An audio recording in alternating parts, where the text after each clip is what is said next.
was forest precedes civilizations.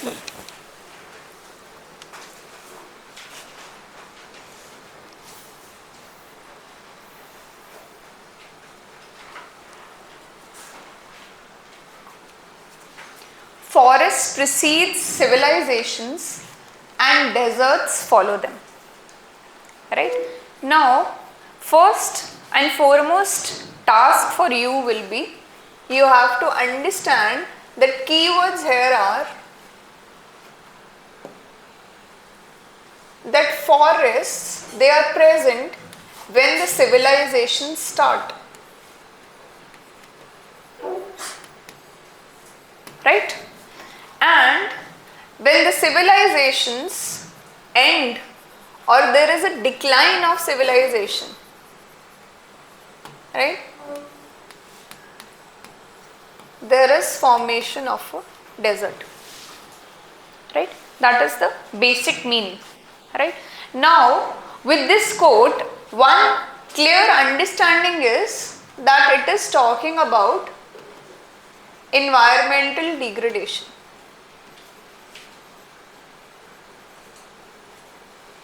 It is talking about the mindless exploitation.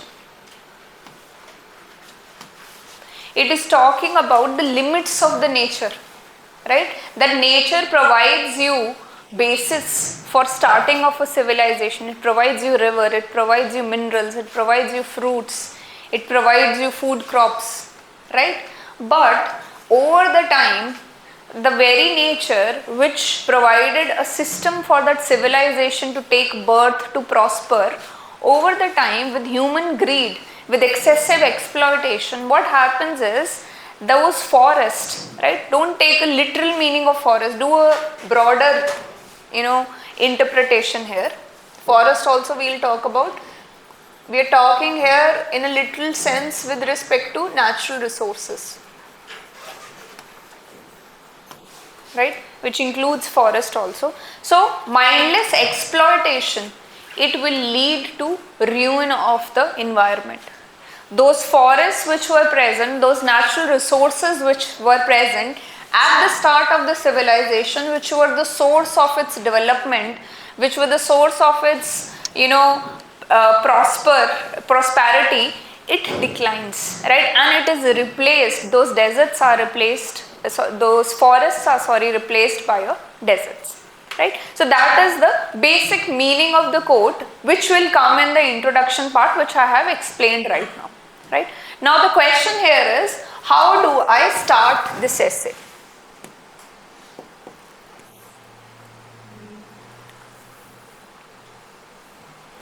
Now, starting of this essay, I have already shared on the group also, you can write an anecdote about your Indus Valley civilization, right? So when Indus Valley civilization, started, right? In fact, it started at a time when, iron was invented and widespread clearance of your forests were possible, right?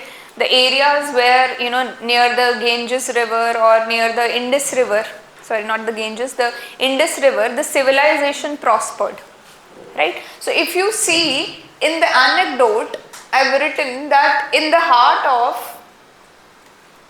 what is now a barren desert, centuries ago there stood a civilization that flourished, the lifeblood of the mighty Indus river, right? The Indus Valley civilization, teeming with advanced urban planning, intricate drainage system, bustling trade, was the beacon of early human achievement, right? And this was possible because of the forests and the fertile plains, right?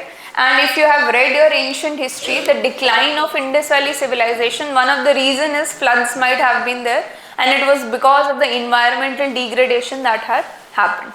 So same story, same anecdote or same incident which you have already read in your ancient history, you just have to write it in a good manner, interesting manner, in a story manner, right? You introduce it with good words, right? Say for example, in any other essay, if you are writing something about a fictional character, you can start that once upon a time there was a person, this and that, and just make it in a story form, Slowly build up that story.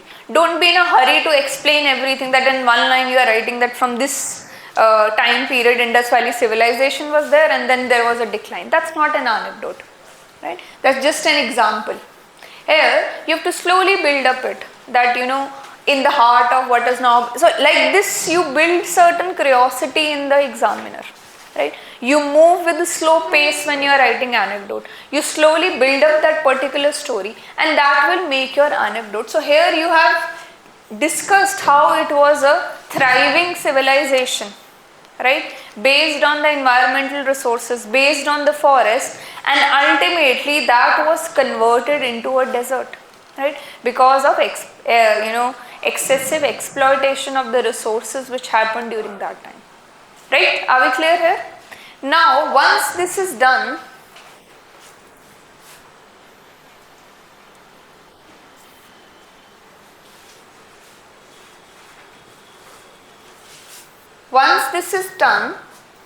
these type of connecting lines have to be there, or you can end your essay anecdote like this: forest had nurtured their rise, but the deserts witnessed their fall, right?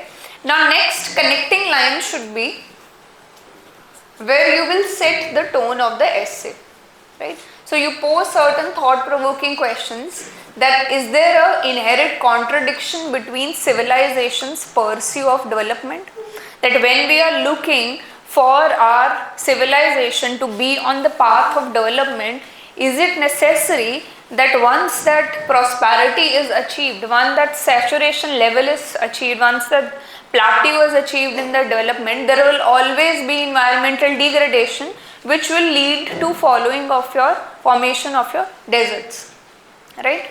Or can sustainable development offer a middle path? Because I have just discussed about the body of the essay. Conclusion we will see.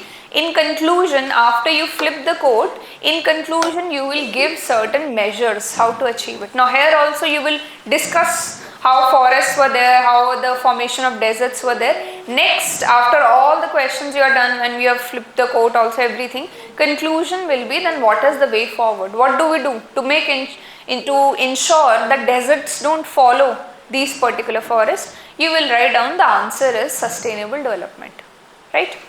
Now then next this is a choice, you can include simple questions also. At what point does the price of economic and technological progress become too high, when the environment begin to degrade irreversibly, right? Irreversibly, here we are pointing to formation of deserts. Are we in the modern era moving towards a future where deserts will follow us, right? Or do we still have time to reverse the course of environmental degradation? So these are certain questions you have posed to let examiner know that these are the questions which came in my mind. That when I am thinking of development, does it always mean that I am mindlessly exploiting the forest, I am mindlessly exploiting the natural resources, right? Is it necessary that always the rise of the civilization will follow by desert only, right? Or you can even pose a question that how a thriving forest turns into a desert, right?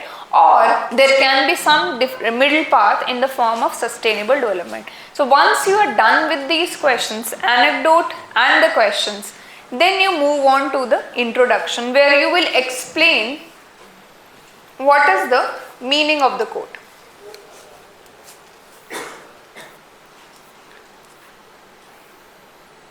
Right? So now here in meaning of the quote, you write down that it encapsulates the idea that healthy and biodiverse ecosystems, they are essential for flourishing of the human societies, right? Civilization forms only where resources are there. As civilization grow, they often exploit, I have already discussed it, just reading it from the slide, often exploit the natural resources, leading to environmental degradation and desertification, right? Now, next you start posing yourself questions, right? That why civilizations are preceded by forests? What is the importance of forests here, right? That civilization, they arise out of it, right? So you write down that forests are, they are sources for resources, right? You get your lot of raw materials from the forest, right? You create from the timber, you create certain tools, you build your homes. These are the basic requirements when any civilization has to arise, right? Then you can give examples that Mesopotamian civilization benefited from the nearby woodlands in the Zagros mountains, and there the birth of the great Mesopotamian civilization, it happened, right? Because forests act as a source of resource. Then these areas, forests also indicate fertile land for your agriculture, right? Probably you clear off little forests there, right? Not all the forest obviously, and that can become a fertile land for your agriculture. So presence of forests in early civilization helped maintain the fertile lands, right? And also forests contribute to the soil fertility through decomposition of the leaves and the organic matter. So basically you are trying to convey here that if human population is increasing somewhere, civilization is forming somewhere, right? Forests are proceeding there. Why they are proceeding here? We are telling these are the different reasons why civilization forms out of it, right? Then forests are also responsible for your climate regulation, right? So this part you can write down that they maintain your rainfall patterns, right? They maintain your temperature, right? So this allows for a stable environment to exist, for allowing a civilization to exist, right? Now last you can write down that these are also areas for spiritual and cultural development also, right? That is very closely related to forest. And if you see the primitive religions, right, or even the tribal religions today, lot of them involved worship of forests also, right? Worship of sacred groves also, trees also, right?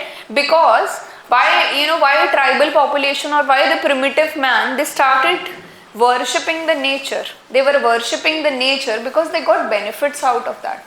They knew that they are surviving because of these forests, because of these natural resources, they are able to survive.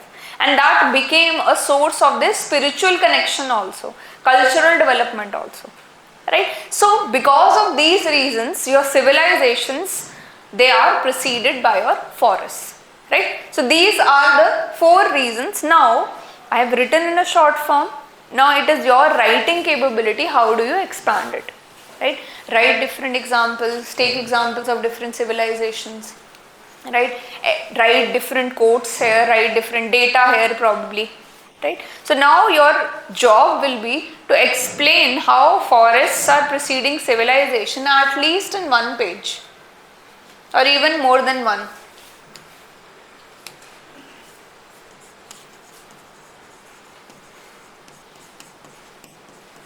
Where it will be totally dedicated to explaining how forests come before your civilizations, right? Are we clear here? Any doubts up till now? Right? Now the next question arises is why your deserts? First we did why civilization preceded by forests. Next we are writing why deserts follow civilization, right? So we have used the same model, 5W model. In that W, why we have taken up, and we have posed 2 questions which are forming the major part of our discussion. Now next, why deserts follow your civilization? Here we will write down that as civilization advances, the need for the natural resources increases, population increases. Apart from that population, you greed for more and more development, more and more profits. You start exploiting the nature too much. You start exploiting the forests too much, right? And because of that, what will happen? Your desertification and soil degradation happen. So now, Here you can include data of deforestation which or your soil degradation which you might have done in your environmental environment part in the GS, right? There are so many reports about desertification, deforestation. Can give an example from India, you can give example from world over, any report you are having quoted there. One thing you have to remember, these are the dimensions which you are discussing, right? So dimensions form the part of analysis. Analysis should always be accompanied by some data or example, right? Now if I summarize this, when you are writing your essay, that first you will be gathering different dimensions through 5W and 1H model, posing different questions, right? Now under those dimensions, each dimension analysis should be followed by some data, some report, some statistic,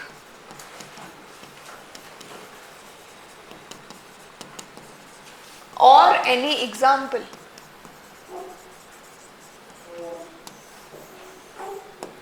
Right? Like in India, the size of Thar desert has increased over the years. Desertification is increasing every year. So that part should be there.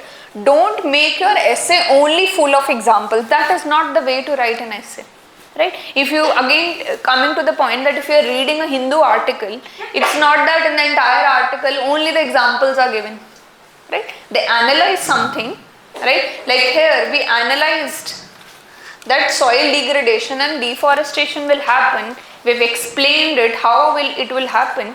Now it will be accompanied by, if you have certain statistics, good. If you don't have statistic, write an example. If you combine these things, right, analysis with data or example, then it becomes a comprehensive essay. It's not just only about dimensions, or it's not just about writing a good anecdote. Because generally when I talk about starting essay with anecdote, students very specifically start focusing just on anecdote. Their main aim is how to search for a good story. That's just one part of the essay, that's not the whole part. It is important, but it will not lead to you getting your 150, 140 marks. Right? It's just a start. Right? You make it interesting, but don't forget there are next, at least 800 words you have to write down where you have to elaborate the different dimensions. So those dimensions, when you explain something, then you write example. I'll take a simple example. Say you are writing about political empowerment of women, right?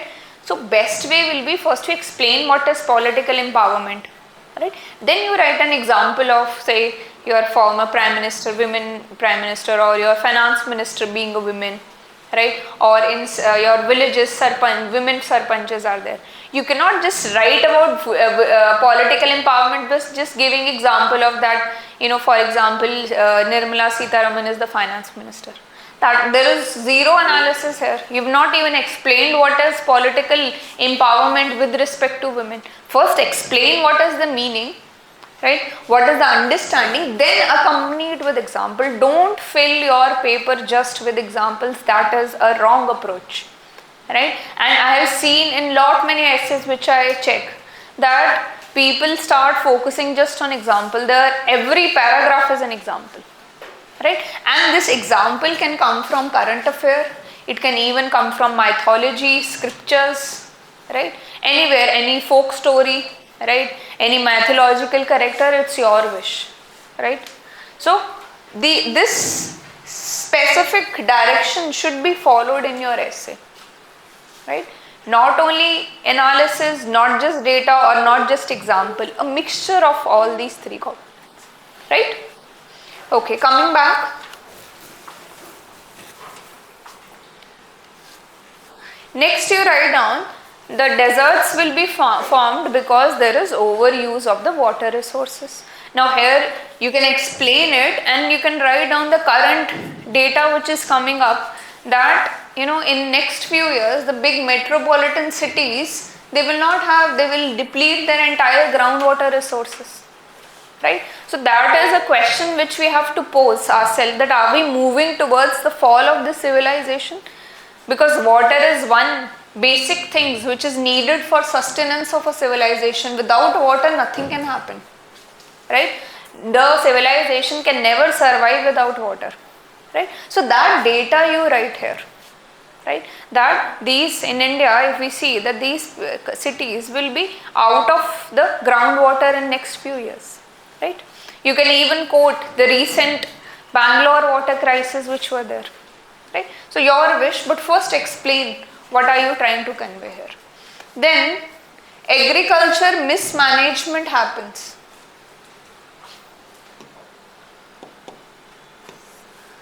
Right? Agriculture mismanagement, shift from forest to agriculture, or you can write about excessive use of fertilizers, right? Excessive use of chemicals, pesticides, all these things, right? They degrade the area. Where forests used to be there, now it is just a barren land. It is being degraded to a level that the civilization will automatically fall. It will not be able to survive, right? So this part you will explain like this, and then I have given certain example, right? That North Africa during the time of Roman Empire was a fertile grain producing region, North African, known as breadbasket of the empire. However, over exploitation of land, extensive farming, removal of forest cover led to the transformation of vast tracts of North African land into Sahara Desert, right? So we have evidence, we have a testament to this fact that this is true. Which areas which were prosperous before, which were having lot of forest cover there, and now they have turned into deserts, right? Then you can give modern example, you can even talk about desertification reports, you can talk about how Thar desert is increasing its size every coming year, right? Now, after you are done explaining these, you write a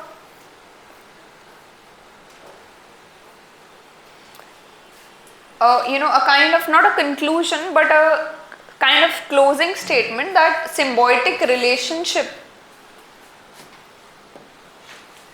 between forests and civilization shows how nature has provided foundation for human progress, right? Forests with the wealth of their resources have nourished societies, allowing them to thrive and develop. However, the unsustainable use is turning the once fertile lands into deserts, right? So you can say that it serves as a stark reminder of the human activities on environment and need for this. Probably you can cut because still you are not gone to the conclusion part, right? So like this you give a closing statement that there is a symbiotic relationship, there is a reciprocal relationship. Where there will be forest, there will be civilization. Where there is exploitation, there will be fall of the civilization, and it will convert into a desert. There will be a ruin of that area, right? There will be nothing but deserts all over. No green thing to be seen anywhere, right? Yes, makes sense? Are we clear how to proceed in the essay? Now, in my essay lectures, I also tell that try to include certain examples and also try to include anything from different novels. Make a habit to collect different excerpts from different novels which might be useful in your essay. In fact, in the group I have shared certain examples of books, novels from where you can pick up good content and you can include it here. Now, there's one famous book by Yuval Noah Harari, if you might have heard, Homo sapiens. He's a very popular anthropologist and he has written very wonderful books. In fact, if you get time, his books are very good source for your essay content, right? So there is another book, 21 Solutions for 21st Century.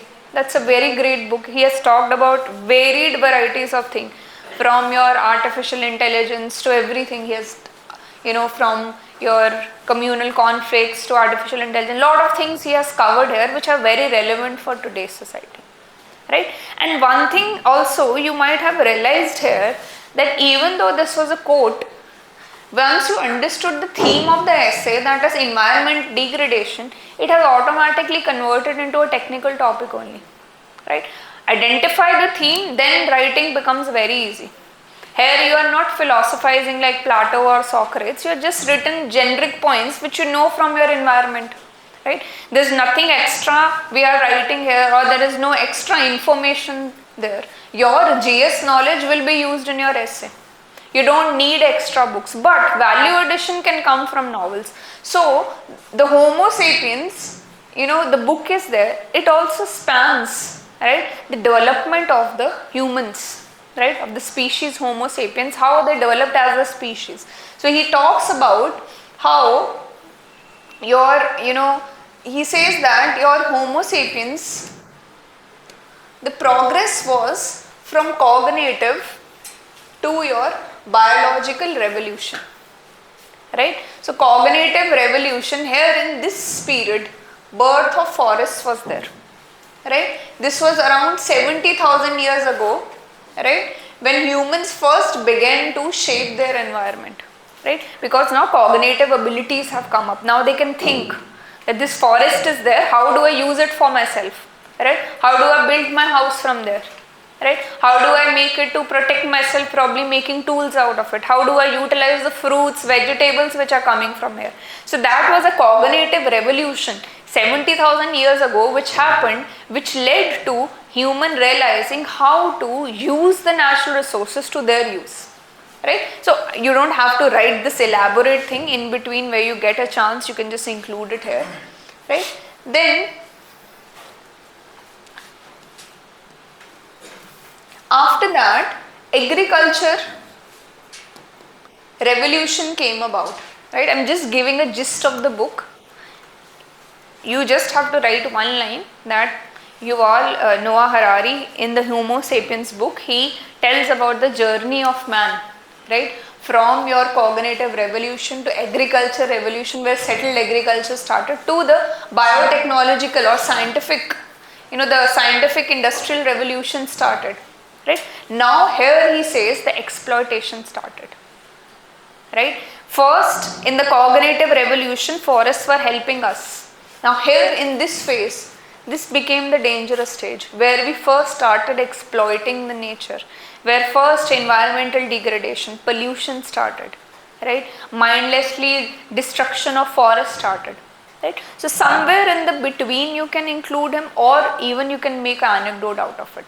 Because once the examiner sees that you have written about Harari, right, you might not have read the entire book, but if you are quoting him, examiner doesn't know, right? But it is adding a lot of value in your answers. So pick up good novelists who have written about environment, who have written about technology, who have written about women, who have written about social media, right? Or who have written about happiness. There are so many self-help books you will find out who have written a lot of things about happiness, what is happiness, right? Or pick up any quote of Lord Buddha where he talks about happiness. He says that happiness, there is absence of any suffering, right? So these kind of things will enrich your essay. Data, examples from scriptures, right? You can, in the historical part, you can write down here that in Hindu scriptures, if you see, forests were seen as a kind of something which have to be worshipped, right? They were seen with lot of awe and respect, right? That part also you can write here. Now, this example you can write down, right? Then bioinformation revolution and the maximum exploitation happened here. You can include in your essay, right? Now, one thing more you can do is, in this essay, you can do another interpretation related to this, that not just with respect to natural resources, right? We can treat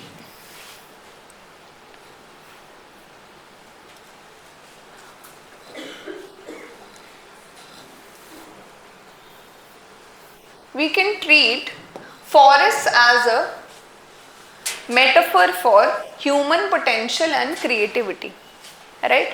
Forests as a metaphor for ethics of a society, social order of a society, right? Say for example, Renaissance period can be viewed as a forest at the time of intellectual and artistic abundance was there, right? So when you see a forest, you see a green cover, you see growth, you see development, you see greenery, you see fruits, vegetables, right? It's a symbol of development, right? It's a symbol of growth, right? So similarly, you can dig a little deeper here and do a philosophical stance here that your forest, they are a metaphor for human potential and creativity, right? They are a symbol for sustainability and long-term planning, and deserts can be seen as your moral and ethical degradation. That sometimes when society goes through moral degradation, right, it turns into a desert, it turns into a ruin, right? So if there is moral and cultural decay is present in the society, right, or there is, desert can also symbolize if there is stagnation of ideas and innovation. Desert is a barren land, nothing is growing on it. So it can also mean as a metaphor that we have stopped developing new ideas, new innovations, right? There is stagnancy there, right? Or there is a moral and cultural decay which has happened. So there is another way, after writing about just the environment part, you do a little broader interpretation. That desert, I also see it as a moral decay in a particular civilization, where greed comes in, right? Where there is no social norms. Say for example, when you talk about your Hindu scriptures, the concept of Vishnu avatar Kalki is there, right? That when so much corruption, so much moral decay, lack of ethics will be there, there will be lot of sins happening all over, 10th avatar Kalki will come, right? Now this concept also states that at the time when the entire earth is in the form of a moral decay or a desert, right, everything will get destroyed, right? It will become a desert, that we will need somebody to help us in this way, according to the Hindu scriptures, right? So like this, you can interpret it as a more deeper metaphor also, instead of restricting yourself just to your forest part or the natural environment or exploitation of nature part, right? Now, next part what you can do is, you write about the conclusion part. Now in the conclusion, one thing you have to remember, that your conclusion has to be solution oriented.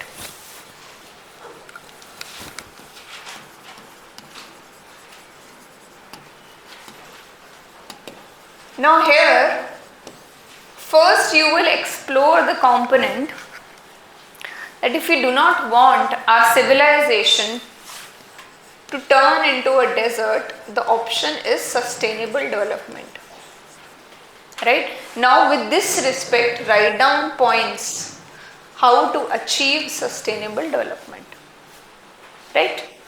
Then, because you have done a broader interpretation, you can also write about how to prevent the desert of moral decay in the society.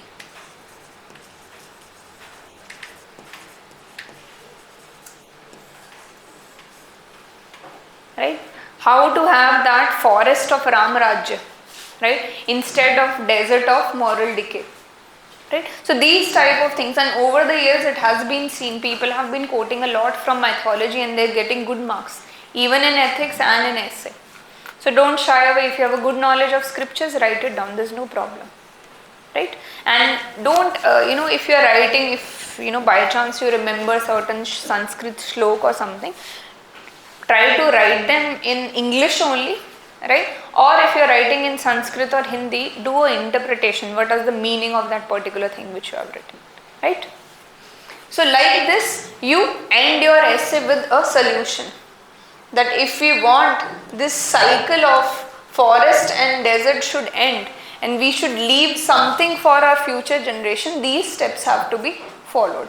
Now in the essay solution, I have given some related quotes also, right? Sometimes what happen is similar kind of theme, right, can come in the next year, right? There's one essay topic in your section B which is almost similar theme to, there's one essay this year which says that sometimes simplest solution will have the largest consequences. It is very similar to the simplicity is the ultimate sophistication in 2020. So try to explore related quotes also. So in case any similar quote comes, you can write those. Say nation, there's one quote, nation that destroys its soil destroys itself, right? Or Gandhiji's quote, there is sufficient for man's need but not for man's greed. So like this, nature provides a free lunch only if we control our appetites. So these quotes can be used between your essays also, or these quotes can, probably after 1 year, 2 years, they might ask you on a similar theme also, right? So because you're giving next year, go back, see the previous year questions, try to find out similar quotes, right, which have similar themes, so that examples can be used in that essay also, and further if similar themes come, you can quote it there, right? Then certain data I have taken. In between you can write down that growing deserts are threatening an area larger than combined of US, India, China and Russia, right? So this is the level of desertification which is going on in the world, right? By 2025, 1.8 billion people will experience absolute water scarcity and 2/3 of the world will be living under water scarce conditions.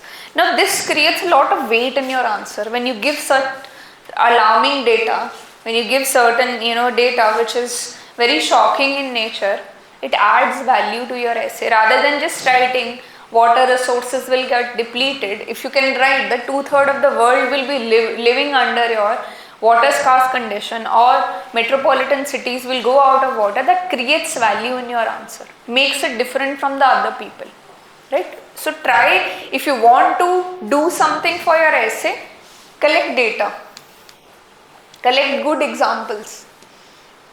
Lot of examples, data I have given, I will share it on the group. So collect data, collect examples, collect good books, just the gist.